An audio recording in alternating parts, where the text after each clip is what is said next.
මේ වීඩියෝ එකෙන් අද අපි බලමු රසම රස කරවල මෝජුවක් හදාගන්නේ කොහොමද කියලා. ඒ වගේම තාමත් ඔයාලා අපේ YouTube channel එක subscribe කරලා නැත්නම් දැන්මම පල්ලෙහා තියෙන subscribe button එක ඔබලා ඊට එහා පැත්තේ තියෙන bell icon එක ඔබන්නත් අමතක කරන්න එපා. මේ කරවල මෝජුව හදන්න අද අපි අරගෙන තියෙනවා බෙදගත් කරවල ග්‍රෑම් 100යි, අඹරාගත් අඹ අඹරනකොට විනාකිරි වලින් අඹරා ගන්න. අඹරාගත් ඉඟුරු සුදු ලුණු, සීනි ස්වල්පයක්, රම්පේ කරපිංචා, විනාකිරි, සාමාන්‍ය ප්‍රමාණයට බැදගත්ත රතු ලුණු, ඒ වගේම සාමාන්‍ය ප්‍රමාණයට බැදගත්ත අමුමිරිස්. මුලින්ම මේ වගේ භාජනයක් ලිපේ තියලා එයට විනාකිරි මේස හැඳි 3ක් විතර දාගන්න. මේ සඳහා මැටි හෝ නාස්ටික් භාජනයක් විතරක්ම පාවිච්චි කරන්න.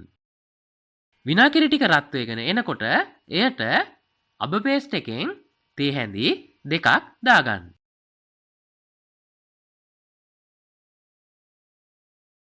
ඊළඟට කහකුඩු තේ හැඳි භාගයයි, ඔයාලට අවශ්‍ය සැර අණුව කෑලි මිරිස්, ඒ වගේම මිරිස් කුඩු තේ හැඳි භාගයක් විතර සැර අණුව ගම් මිරිස් එකතු කරන්න. එකතු කරලා හොඳින් කලවම් කරන්න. කලවම් කරලා මේ ටික ටිකක් රත් වෙගෙන එනකොට එයට රම්පේ කරපිංචා එකතු කරන්න. ඊළඟට සීනි තේ හැඳි 1/4ක් විතර එකතු කරන්න.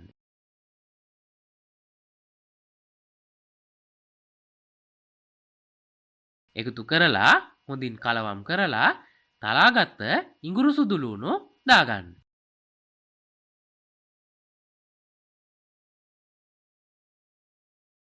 ඉඟුරු සුදු ලුණු ටික දැම්මට පස්සේ නැවතත් හොඳින් කලවම් කරලා සාමාන්‍ය ප්‍රමාණයට බැදගත්ත ලුණු එකතු කරන්න.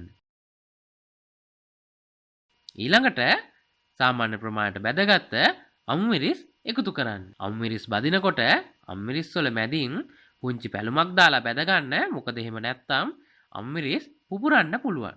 අමුමිරිස් ටික එකතු කරලා අපි බැදගත්ත කරවල එකතු කරන්න. ඊළඟට රස අණුව ලුණු එකතු කරන්න. එකතු කරලා හොඳින් කලවම් කරලා තවත් මිනිත්තු 2ක් පමණ තියන්න. ඔන්න දැන් අපේ කරවල මෝජුව හදලා ඉවරයි. මේ කරවල මෝජුව ගොඩ කාලයක් තියාගෙන කන්නත් පුළුවන්. ඒ වගේම ස්වයං රැකියාවක් විදියට කරන්නත් පුළුවන්. ඔයාලත් මේ විදියට කරවල මෝජු හදලම බලන්නකො කොහොමද රස කියලා. ඉතින් ඒ වගේම වීඩියෝ එක පිළිබඳව ඔයාලගේ අදහස් පහලින් කමෙන්ට් එකක් දාන්න. වීඩියෝ එක හොඳයි කියලා හිතෙනවා නම් යාළුවන්ට බලන්න ෂෙයා කරන්න අමතක කරන්න එපා.